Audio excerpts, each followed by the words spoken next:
ஊடக நண்பர்களுக்கும் பத்திரிகையாளர்களுக்கும் அண்ணா தொழிற்சங்க பேரவையின் செயலாளர் என்ற முறையில் கமலக்கண்ணன் ஆகிய நான் தெரிவிக்கும் செய்தி என்னவென்றால், மாண்புமிகு கழக பொதுச் செயலாளர் எடப்பாடியாருடைய ஆணைக்கிணங்க இன்றைக்கு நாங்கள் தமிழக தேர்தல் அலுவலர் அவர்களை நேரில் சந்தித்தோம். காரணம் என்னன்னு சொன்னா, தேர்தல் தேதி அறிவிக்கப்பட்டாலே மாநிலம் முழுவதும் இருக்கக்கூடிய 329 டெப்போக்களில் இருக்கக்கூடிய அரசு போக்குவரத்து துறையில் பணியாற்றக்கூடிய டிரைவர் கண்டக்டர் லைட் டியூட்டின்னு ஒன்று பண்ணிட்டு இருப்பாங்க. ஆளுங்கட்சிக்கு சம்பந்தப்பட்ட அந்த தொழிற்சங்கத்தை சேர்ந்தவங்க, ஆளுங்கட்சிக்கு சாதகமான தொழிற்சங்கத்தை சேர்ந்தவங்களாம்.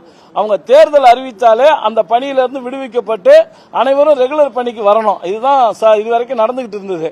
ஆனால் இந்த முறை தேர்தல் அறிவித்து 3 நாட்கள் ஆகியும் இது வரைக்கும் அவங்களெல்லாம் விடுவிக்காம அவர்கள் அதே பணிகளை லைட் டியூட்டின்ற பேர்ல தேர்தல் பிரச்சாரம் செய்துட்டு இருக்காங்க.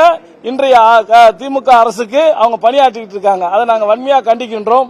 அவர்களை உடனடியாக விடுவிக்க வேண்டும் என்று சம்பந்தப்பட்ட எம்டிகளிடம், குறிப்பா சொல்லணும்னு சொன்னா சேலம் எம்டி, கோயம்புத்தூர் எம்டிக்கெல்லாம் நாங்கள் நேரடியாக தகவல் தெரிவித்தோம். 3 நாட்கள் ஆகியும் சமாதானம் பேசிக்கிட்டு இருக்காங்களே ஒழிய அவங்களை யாரையும் விடுவிக்கல என்பதை தெரிவித்து இன்றைக்கு தேர்தல் அலுவலர் அவர்களை சந்தித்து, தமிழ்நாடு தேர்தல் தலைமை தேர்தல் அலுவலரை சந்தித்து புகார் மனு கொடுத்திருக்கின்றோம்.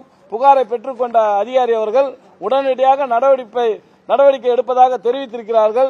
தவறும் பட்சத்தில் மாநிலம் முழுவதும் அண்ணா தொழிற்சங்கத்தை சார்ந்த ஓட்டுநர் ஆங்காங்கே எங்களுடைய கண்டனத்தை தெரிவிக்க வேண்டிய ஒரு சூழ்நிலை வரும் என்பதை தெரிவித்துக் கொண்டிருக்கின்றோம்.